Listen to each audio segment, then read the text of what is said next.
क्या आपने कभी ऐसी गाड़ी देखी है जो आपको मौत की तरफ ले जाए? अगर नहीं तो इस कहानी को सुनने के बाद शायद आपकी सोच बदल जाए।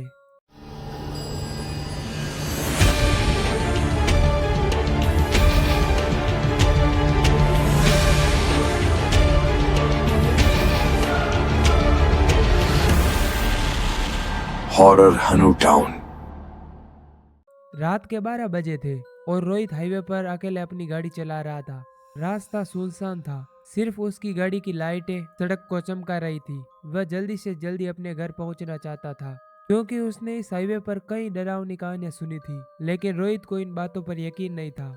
लेकिन कुछ देर बाद उसने देखा कि एक पुरानी जर्जर गाड़ी उसकी ओर बढ़ रही है। गाड़ी की हेडलाइटें इतनी तेज थी कि रोहित की आंखें भी नहीं खुल रही थी। रोहित ने सोचा शायद कोई मजाक कर रहा है। उसने अपनी स्पीड बढ़ा दी, लेकिन वो गाड़ी भी इतनी तेज हो गई, अब उसे डर लगने लगा था।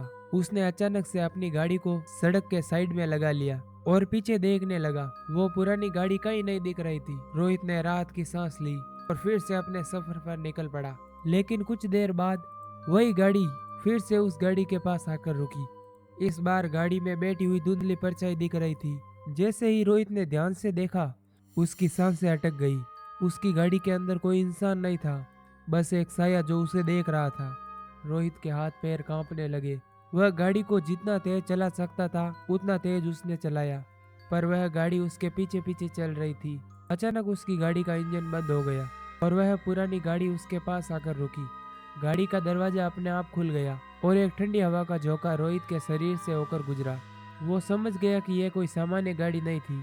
उसने गाड़ी से निकलकर भागने की कोशिश की, लेकिन उसके पैर जमीन पर धंस गए थे। तभी उसने महसूस किया कि कोई उसके पीछे खड़ा है। उसने हिम्मत जुटाकर पीछे मुड़कर देखा और उसकी आंखों के सामने एक सफेद साया खड़ा था जिसकी आंखें जल रही थी।